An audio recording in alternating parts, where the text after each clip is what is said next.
আজকের এই কথাটা কাগজ কলমে আপনারা লিখে রাখেন।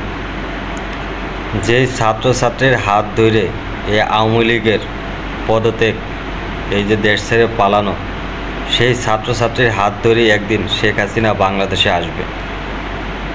এটা লিখে রাখেন, এটা সামনে হবে, একদিন বুঝতে পারবেন এই আমার এই কথার মানেটা। আরেকটা কথা লিখে রাখেন, সেটা হলো এই বাংলাদেশে এবার যেই নির্বাচনে আসুক না কেন, যদিও একটা প্ল্যান চলতেছে ইসলামিক শাসনের, একটা জামায়াত শিবিরদের ক্ষমতায় আনার অনেক চেষ্টা চলতেছে, ঠিক আছে, কিন্তু তারা যদি ক্ষমতায় থাকতো 5টা বছর, তাহলে পুরো বাংলাদেশের মানুষ আসলেই অনেক খুশি হইতো, ভালো থাকতো। কিন্তু এবারে যে ক্ষমতায় আসবে সে পুরোপুরি 5 বছর 4-5 বছর ক্ষমতায় থাকতে পারবে না, তাকে ষড়যন্ত্রের মাধ্যমে আবার নামানো হবে। আমাদের সাধারণ শিক্ষার্থী যারা আছে, ছাত্রছাত্রীরা যারাই আছে, তাদের একটা ঢাল বানানো হয়েছে এই জায়গায়। এটা বিরাট একটা চক্রান্ত, ষড়যন্ত্র।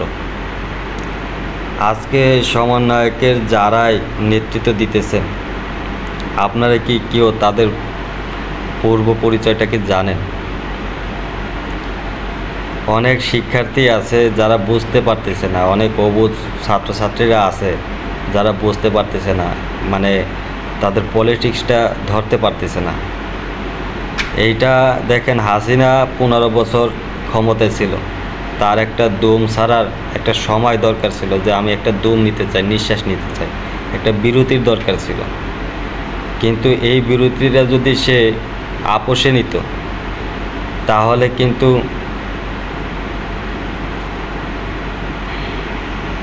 ইতিমধ্যে দেখছি নানান পেশার লোক আইসা আন্দোলন করতেছে।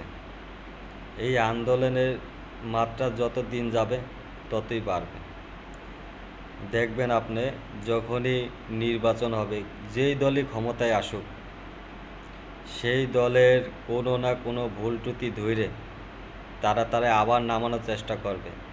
দেশে গ্যাঞ্জাম, মারামারি, ভাঙচুর, অগ্নিকাণ্ড দিন দিন বাড়বে। তারপর মানুষে বিশ্বাস করাবে যে না, আগের দিনটাই ভালো ছিল, স্বৈরাচারের শাসকটাই ভালো ছিল, এখন তো চারিদিকে গ্যাঞ্জাম, চারিদিকে মারপিট। তখন বাংলাদেশের মানুষ বলবে হ্যাঁ হ্যাঁ হ্যাঁ, হাসিনাই ঠিক আছে। তখন আপনারাই আনবেন হাসিনারে। এই ছাত্র পলিটিক্স, এটা সবাই আসলে বুঝতে পারতেছে না। আমি আগেই বলছি যে আওয়ামী লীগ সি টিম বোঝা খুব কঠিন।